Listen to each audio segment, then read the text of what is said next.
Hello guys, tuna kahin say ding chu hi le ka say ding hi poi kahin wet sa de we. Ipi ham ti le tripod na. Tripod chu kieng thum.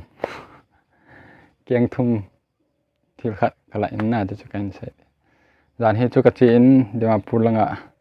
chilo dinga he na. Ten le ipi ho chunga ki pa thu kahin say hin. Ki pa in ten tuna kahin wet sa de hi le unboxing kahin bol kahin wet sa de kipa masa lote ho kipa en tu gian hin wet pe wa ka video nen support pe je na kipa tho kong sen kipa masa kamin chela bonga hin kipan tapte okay kahin wet sa de na che ha agi thene kejini ho phawe ta chen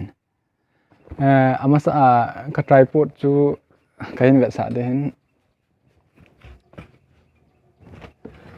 chi hin na ka se na video ka sim na bong hin chi phone a bo hin hiwa camera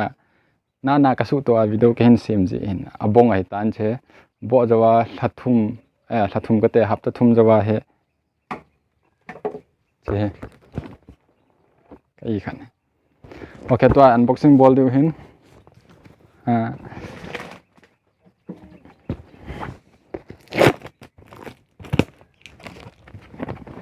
pipi mam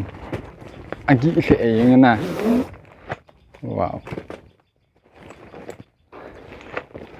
okay thi hon ma sang chi khap ve ga se mutin tripod kieng thum aman hi izat hinten ne ge ra izat hinten ti wam tripod camera tripod tikin tripod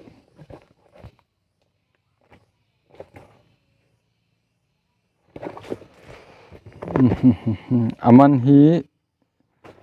7,200 ahe che konai phacha tham kahin bol de na tham camera stand ta jin to a heavy hi tai okay chi hongotin pipi mam bag he na khai thei ha ta ki po le thei okay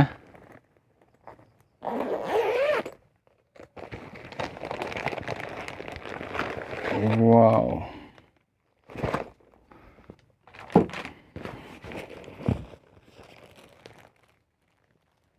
he le na de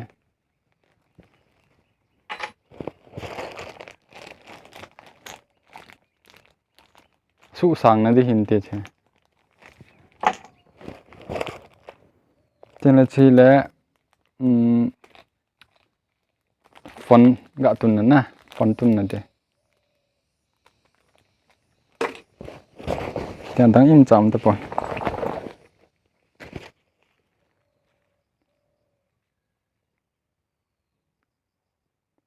ne thei bom ham ka ti le ai lo da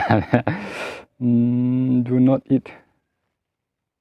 throw away do not eat nahi event ti hai na okay camera stand chu chi hin ga hong ta agi the ayeng wow ave abo 2 kg ho hin te ti hin hin asan tu bove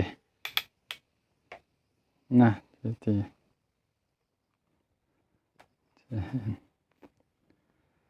te asawdan hi 1 2 3 4 li na lai na che chi chi ti ai bola le sam be na lo tang kahin ve sa den asan I chen ham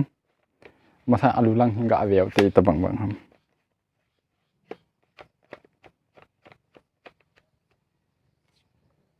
chun tup set ni na sum bom ding in phai che okay chi hin chi ipi bol na ta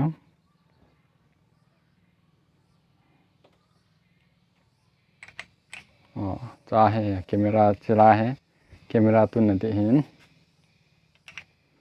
ga heng ki no te do tan ki hai mil khale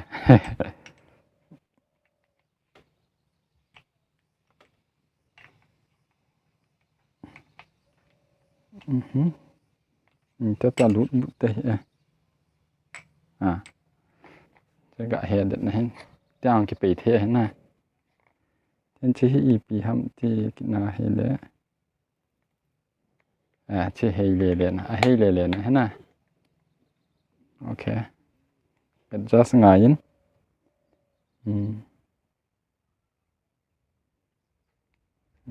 จัสเอาจริงแล้วเด็ดเด่น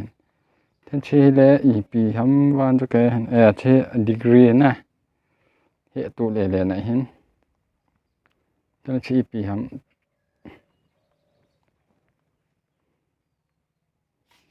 chỉ lăng nhau sụ sang bé thế nã lại he ok kieng lăng cái sụ sang lâu lại hin lại lệ gạ sụ sang tua kieng lăng gạ về tới ít chân sang thêm lại cái sụ lẹp cái ta là gạ về tới chị trung đan pa cái tiếng là trung đan pa step khăn hình thân núi lăng hình gạ chịu tin ít chân là sang cái nửa sợ đấy na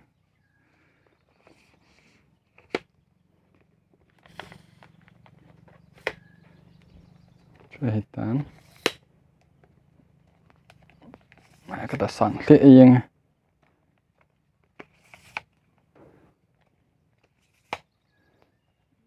nuôi có mấy phở đâu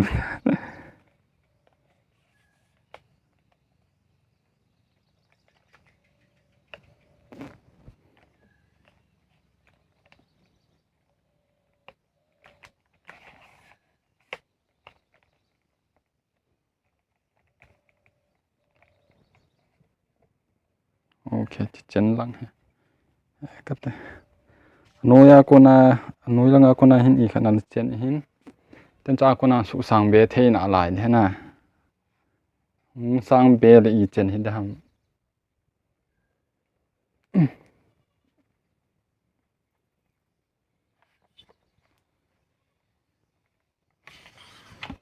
cái này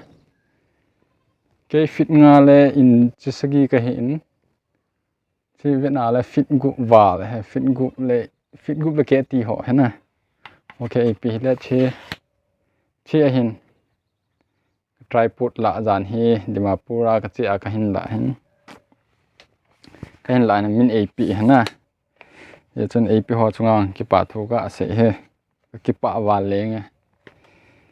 thì nó kén hết sống cái tao tin sao vào là phải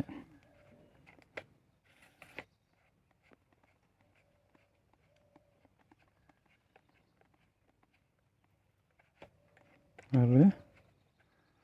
cái hai mil gam kita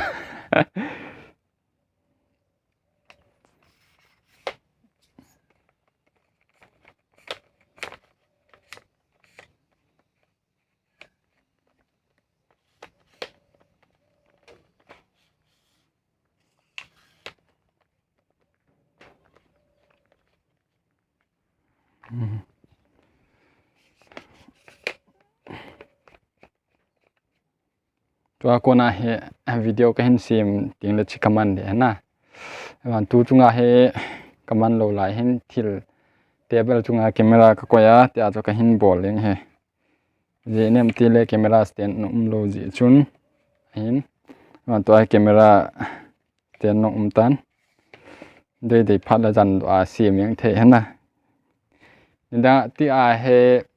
table chunga ka koi ja khin bol te ti ul long phu leng ji heตัวหังกติอุลพูเลี้ยงแต่สากิสมองมองเลยเห็นสากิสลงเลยน้องหังกับวิดีโอเสียมหันหินเวทปีจีว่าให้ทำสยองเลยบอลจบดีอย่างตีหน้าบอลทำบอลนุ่มๆจีไลค์ subscribe นี่หินบอลปีห้องตั้มดอมตึงเลยทำไอ้ยอง next time สร้างกับบอลเบเบเด้งกับบอลเบเบยังเท่านั้นตี lungial kinai je chen ki pa in chi chu hin ka get sa cha aman chu 7200 he chen chu he video lung se ten in subscribe pe un lang ka channel ten la chi unboxing bo hana a hi chu unboxing yong a hin thil dang dang tips dang dang yong YouTube related yong na ka hin siam ji hin je chun cha hi phat chom na im cha poi na unboxing ho phat chom na poi ai ma cho kanei kala ji a cho ka hin siar hena nang ho ko ma ten chu bana video dang dang yong hin tin cho ang ko na khat na phat chom pi na khat be na phat chom pi de ka ta sa ne ya cho ka video ho cho an ve wen lang du like subscribe ni hin bol pen ka ki pa